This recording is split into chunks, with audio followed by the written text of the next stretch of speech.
ఒక తల్లి కడుపున పుట్టకపోయినా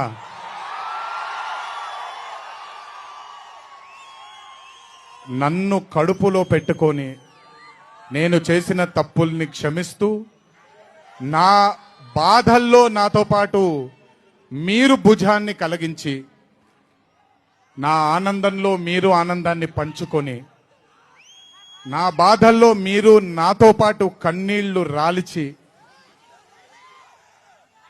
నేను ఇంట్లో సుఖంగా పడుకున్నా మీరు మీ దేవుళ్ళకి మీరు ఇచ్చిన మీరు కోరిన ప్రార్థనలకి ఎన్ని ఎన్ని ఎన్ని ఎన్ని జన్మలు ఎత్తినా మీ రుణం తీర్చుకోలేను.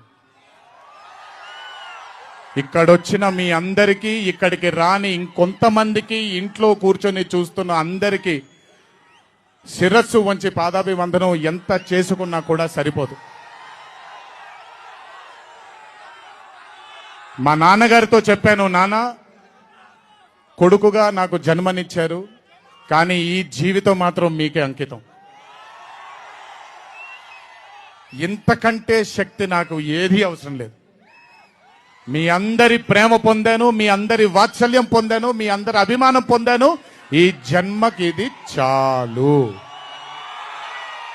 ఇంతకంటే నాకు ఏమీ అక్కర్లేదు. జీవితాంతం మిమ్మల్ని ఆనందంగా ఉంచడానికే నా అడుగులు పడుతూ ఉంటాయే తప్ప మిమ్మల్ని బాధ పెట్టడానికి కాదు. ఇంకొకసారి ఈ 25 సంవత్సరాలు నాతో చేదోడు వాదోడుగా ఉన్నందుకు, నాకు వెన్నుముక్కలా ఉన్నందుకు మీ అందరికీ పెద్ద పెద్ద పెద్ద శిరస్సు వంచి పాదాభివందనం.